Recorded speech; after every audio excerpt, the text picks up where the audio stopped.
ನಾನು ಕೃಷ್ಣನ ಜನ್ಮಸ್ಥಳ ಆದಂತ ಪರಪ್ಪನಗರ, ನಮ್ಮ ಕರ್ನಾಟಕದಲ್ಲಿ ದೊಡ್ಡ ಜೈಲಾದಂತ ಪರಪ್ಪನಗರ ಜೈಲಿಗೆ ಹೋಗಿದ್ದೆ. 90 ದಿವಸ ಇದ್ದೆ. ಸೊ ನನ್ನ ಒಂದು ವೈಯಕ್ತಿಕ ವಿಚಾರ, ನನ್ನ ಮೇಲೆ ಒಂದು ಮರ್ಡರ್ ಅಟೆಂಪ್ಟ್ ಮಾಡಕ್ ಬಂದಂತ ಸಮೇತ ನನ್ನ ಪ್ರಾಣ ರಕ್ಷಣೆಗೆ ನಾನು ಅವನ್ನ ಹೇಳ್ಕೊಂಡೋಗಿ, ನಿಮ್ಗೆಲ್ಲರಿಗೂ ಗೊತ್ತಿದೆ, ಅವನ ಹೆಸರು ಹೇಳೋದು ಬೇಡ, ಕರ್ಕೊಂಡೋಗಿ ಪೊಲೀಸ್ ಠಾಣೆಗೆ ಬಿಟ್ಟು ನಾನು ದೂರು ದಾಖಲು ಮಾಡಿದೆ. ಅವ್ನು ಕೊಟ್ಟಂತ ಕೌಂಟರ್ ಕಂಪ್ಲೇಂಟ್ ಮೇಲೆ ಗೊತ್ತಿರುತ್ತೆ ಪೊಲೀಸ್ ವ್ಯವಸ್ಥೆ ಯಾವ ತರ ಇರುತ್ತಂತ. ಇಬ್ಬರನ್ನು ಕಂಟ್ರೋಲ್ ಮಾಡ್ಬೇಕು, ಇಬ್ಬರ ಮೇಲೇನು ದೂರ ಹಾಕ್ತಾರೆ, ಜೈಲ್ಗಟ್ಟು ಅಂತ ಕೆಲಸ ಮಾಡ್ತಾರೆ. ಅದು ಟಾಪಿಕ್ ಬೇಡ. ಬಟ್ ಪರಪ್ಪನಗರಕ್ಕೆ ಹೋಗಿ ಬಂದಿದ್ದು ನಿಜವಾಗ್ಲೂ ಸಮಯ ಕಡಿಮೆ ಆಯ್ತು ಅನ್ಸುತ್ತೆ. ಇನ್ನಷ್ಟು ಸಮಯ ಕೊಟ್ಟಿದ್ರೆ ಇನ್ನೊಂದಷ್ಟು ಮಾಹಿತಿಗಳನ್ನ ಹೊರಗಡೆ ಹಾಕುವಂತ ಕೆಲಸ ಮಾಡ್ತಾ ಇದ್ದೆ. ಯಾವುದೇ ಸಿಬ್ಬಂದಿಗಳ ವಿರುದ್ಧನೂ ನಾನು ಅಲ್ಲ, ಇಲ್ಲ ಯಾವುದೇ ಅಲ್ಲಿರುವಂತ ನನ್ನಂತ ಆರೋಪಿಗಳ ವಿರುದ್ಧನೂ ನಾನು ಅಲ್ಲ, ಅಲ್ಲಿನ ವ್ಯವಸ್ಥೆಗಳ ವಿರುದ್ಧ ನಾನು. ಹಾಗೆ ಕೆಲವು ಸಿಬ್ಬಂದಿಗಳು, ಯಾಕಂದ್ರೆ ನಿನ್ನೆಯಿಂದ ಮಾಧ್ಯಮದಲ್ಲಿ ಎಲ್ಲಾ ಸಿಬ್ಬಂದಿಗಳು ಅಂಡ್ ಸಂಧ್ಯಾಗೆ ಸಂಕಷ್ಟ ಪೊಲೀಸ್ ದೂರ ಆಗಿದೆ, ಪೊಲೀಸ್ ದೂರು NCR ಮಾಡಿದರೆ FIR ದಾಖಲು ಮಾಡ್ಲಿ. ಬಿಕಾಸ್ ನೈಜ ಘಟನೆ ನೋಡಿರೋಳು ನಾನು, ವಿಟ್ನೆಸ್ ನಾನು. ಬಿಕಾಸ್ ನಾನು ಒಂದು ಆರೋಪಿ ಆಗಿ ಅಲ್ಲೇ ಇದ್ದವಳು, ಪ್ರತಿಯೊಂದು ನೋಡಿರೋಳು, ವಿಟ್ನೆಸ್ ನಾನಾಗಿರುವಾಗ ಇಲ್ಲಿ ಸುಳ್ಳು ಹೇಳೋದಕ್ಕೆ ಸಾಧ್ಯ ಇಲ್ಲ. ಅಲ್ಲೊಂದು 360 ಡಿಗ್ರಿ ಕ್ಯಾಮ್ರಾ ಅನ್ನೋದು ದೊಡ್ಡ ಕ್ಯಾಮ್ರಾ ಇದೆ.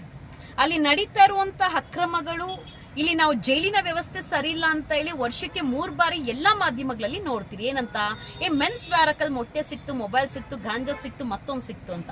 ವುಮೆನ್ಸ್ ಬ್ಯಾರಕಲ್ಲೂ ನಡೆಯೋದು ಅಂತ ತೋರಿಸ್ಬೇಕಲ್ವಾ, ಏನೇನಿದೆ ಏನಿಲ್ಲ ಅನ್ನೋಂಥದ್ದು ಅಲ್ವಾ. ಸೊ ಎಷ್ಟೋ ಜನ ಜೈಲ್ಗೆ ಹೋಗಿದ್ದಾರೆ, ಹೋರಾಟಗಾರರು ಹೋಗಿದ್ದಾರೆ, ಮೀಡಿಯಾದಲ್ಲಿರೋರು ಹೋಗಿದ್ದಾರೆ, ಇನ್ನು ಸೆಲೆಬ್ರಿಟೀಸ್ ಹೋಗಿದ್ದಾರೆ. ಯಾರು ಒಬ್ರು ಜೈಲಿನ ವ್ಯವಸ್ಥೆ ಬಗ್ಗೆ ಮಾತಾಡಿಲ್ಲ. ಕಾರಣ ಗೊತ್ತಿಲ್ಲ ನನಗೆ. ಬಟ್ ನನಗೆ ಆ ಧೈರ್ಯ ತಾಕತ್ತಿದೆ.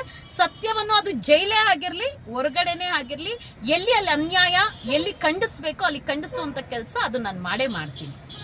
ಓಕೆ, ಈಗ ಜೈಲಿನ ಒಂದು ಅವ್ಯವಸ್ಥೆ ಬಗ್ಗೆ ನೀವು ಮಾತಾಡಿದ್ರಿ ಮೇಡಮ್. ಅಲ್ಲಿ ನೀವು ಜೈಲಿನಲ್ಲಿ ಇದ್ರಿ 3 ತಿಂಗಳ, ಇಲ್ಲಿ ಊಟಕ್ಕೆ ಏನು ಕೊಡ್ತಾರೆ, ಎಷ್ಟೊತ್ತಿಗೆ ಕೊಡ್ತಾರೆ, ಯಾರ್ಯಾರಿಗೆ ಏನೇನು ಬರುತ್ತೆ, ಯಾರಿಗೆ ಸಪೋರ್ಟ್ ಮಾಡ್ತಾರೆ?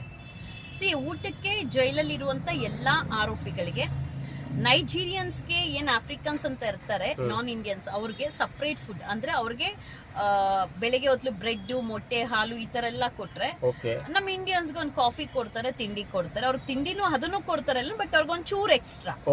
ಅಂಡ್ ಮಧ್ಯಾಹ್ನ ಊಟ ಬಂದು ಅನ್ನ, ಮುದ್ದೆ, ಸಾರು. ಅದನ್ನು ಏನು ಹೊಟ್ಟೆ ತುಂಬಾ ಹಾಕಲ್ಲ ಬಿಡಿ, ಅದನ್ನು ಅವ್ರು 100 ಮಾತು ತಂದು ಹಾಕುವಂತ. ನೀವು ಹೋಗ್ಬೇಕು ಊಟದ ಪ್ಲೇಸಿಗೆ. ಆಬ್ವಿಯಸ್ಲಿ ಎಲ್ಲರೂ ಊಟ ತಗೊಳ್ಬೇಕು, ಎಲ್ಲರೂ ಊಟ ತಗೊಳ್ಬೇಕು. ನಾವೇನು ಸೆಲೆಬ್ರಿಟಿನೂ ಅಲ್ಲ, ಮತ್ತೊಂದು ಅಲ್ಲ, ಎಲ್ಲರೂ ನಮ್ಮ ಊಟ ನಾವು ತಗೊಳ್ಬೇಕು. ಪ್ರತಿಯೊಬ್ಬರಿಗೂ ಜೈಲ್ ಎಂಟ್ರಿ ಆಗಿದ ತಕ್ಷಣ ತಟ್ಟೆ, ಚೊಂಬು, ಬೆಡ್ಶೀಟ್ ಕೊಟ್ಬಿಟ್ಟಿರ್ತಾರೆ ಪ್ರತಿಯೊಬ್ಬರಿಗೂನು, ಆಯ್ತಾ. ಸೊ ನಮ್ ಕೆಲ್ಸ ನಾವ್ ಮಾಡ್ಕೊಳ್ಬೇಕು. ನಾನು ಇದ್ದಷ್ಟು ದಿವಸ ನನ್ ಬಟ್ಟೆ ನಾನೇ ವಾಶ್ ಮಾಡ್ಕೊಳ್ತಾ ಇದ್ದೆ, ನನ್ನ ಸ್ನಾನದ ನೀರ್ ನಾನೇ ತಗೊಳ್ತಾ ಇದ್ದೆ, ನಾನ್ ಯಾವ್ದೋ ಹಾಳಗ್ಲನ್ನ ಇಟ್ಕೊಳ್ತಾ ಇಲ್ಲ, ಊಟನೂ ನಾನೇ ತಿಂತಾ ಇದ್ದೆ. ಸೊ ಅಲ್ಲಿ ಡಿಫ್ರೆನ್ಶಿಯೇಟ್ ಅಂತ ಇದ್ದಿದ್ದು ನನಗೆ ಒಂದು ಗಮನಕ್ಕೆ ಬಿದ್ದಿದ್ದು, ಇಡೀ ಮಾಧ್ಯಮಗಳಲ್ಲೂ ಯಾವಾಗೂ ಸದ್ದಾಗ್ತಾ ಇದ್ದು ನಿರಂತರ 2 years ಇಂದ ಪವಿತ್ರ ಗೌಡ. ಅದೇ ವಿಷಯ. ಇದು ಪವಿತ್ರ ಗೌಡಗೂ ನನಗೆ ದ್ವೇಷ ಇಲ್ಲ, ಇಲ್ಲ ನನ್ನ ಮಹಿಳೆ ವಿರೋಧಿ ಅಲ್ಲ, ಇಲ್ಲ ಅವಳ ವಿರುದ್ಧ ನಾನು ಮಾತಾಡ್ತಾ ಇರೋದಕ್ಕೆ. ಇದು ರೇಣುಕಾಸ್ವಾಮಿ ಕೊಲೆ ಪ್ರಕರಣನೂ ಅಲ್ಲ, ಜೈಲಿನ ವ್ಯವಸ್ಥೆ ಬಗ್ಗೆ. ಎಲ್ಲಾ ಆರೋಪಿಗಳು ಹೆಂಗೆ ತಟ್ಟೆ ಚೊಂಬಿಟ್ಕೊಂಡು ಊಟಕ್ಕೆ ಹೋಗ್ತಾರೆ, ಆ ತರ ಪವಿತ್ರ ಗೌಡ ಯಾಕೆ ಹೋಗ್ತಾ ಇಲ್ಲ? ಯಾಕೆ ಅವಳಿಗೆ ಕೈಗೆ ಕಾಲ್ಗೆ ಒಂದು ಹಾಳಿದ್ದಾರೆ? ಎಸ್ ಇದಾರೆ, ಅವ್ರ ಹೆಸರುಗಳು ಸಹ ನಾನು ಯಾವ ಅಧಿಕಾರಿಗಳು ನನ್ನ ತನಿಖೆ ಕರೀತಾರೋ ನಾನು ಹೇಳುವಂತ ಕೆಲಸ ಮಾಡ್ತೀನಿ.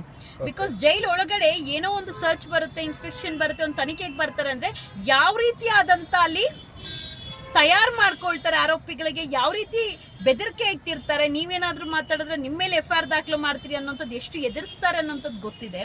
ಅಲ್ಲಿರೋರು ಹೇಳ್ತಾರ ಇಲ್ವೋ ಗೊತ್ತಿಲ್ಲ, ನಾನ್ ಹೇಳಿದೀನಿ CCTV ಕ್ಯಾಮ್ರಾ ಇದೆ. ಅಂಡ್ ಮಾಧ್ಯಮಗಳಲ್ಲಿ ತೋರಿಸೋ ತರ ಮನೆ ಊಟಕ್ಕೆ ಗೋಗರಿತಾ ಇದಾರೆ, ಎಂಥದೂ ಇಲ್ಲ.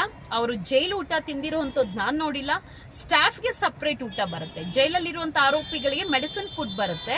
ಅಂದ್ರೆ ನಮ್ಮ ಕೋಪ ತಾಪ ಕಡಿಮೆ ಮಾಡೋದಕ್ಕೆ, ಪ್ರತಿಯೊಂದು ಮಾನಸಿಕವಾಗಿ ಕುಗ್ಗೋಗಿರ್ತೀವಿ, ಅಲ್ಲಿ ಹೊರಗಡೆ ಬರ್ತಾನೆ ನಮ್ ಬಾಡಿ ಫುಲ್ ನರ್ವಸ್ ಬರುತ್ತೆ.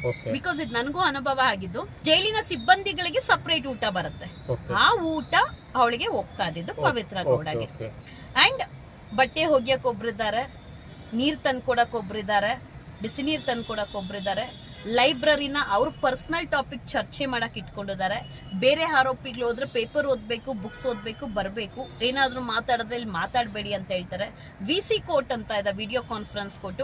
ಆ ಕೋರ್ಟ್ ಅಲ್ಲಿ ಅಲ್ಲಿರುವಂತ ಜೈಲು ಸಿಬ್ಬಂದಿಗೆ ಆ ಸಿಸ್ಟಮ್ ಪಾಸ್ವರ್ಡ್ ಗೊತ್ತಿಲ್ಲ. 3 ಸಲ ನನ್ನ ಪ್ರೊಡ್ಯೂಸ್ ಮಾಡಿಲ್ಲ. ಆ ಸಮಯದಲ್ಲಿ ಲಾಸ್ಟ್ ಅಲ್ಲಿ ವಾಕಿದಲ್ಲಿ ಅನೌನ್ಸ್ ಮಾಡ್ತಾ ಇದಾರೆ ಪ್ರೊಡ್ಯೂಸ್ ಮಾಡಿ ಅಂತ. ಅಲ್ಲಿನ ಸಿಬ್ಬಂದಿಗೆ ಆ VC ಕೋರ್ಟ್ ಸಿಸ್ಟಮ್ ಪಾಸ್ವರ್ಡ್ ಗೊತ್ತಿರ್ಲಿಲ್ಲ, ಆದ್ರೆ ಪವಿತ್ರ ಗೌಡ ಗೊತ್ತಿತ್ತು.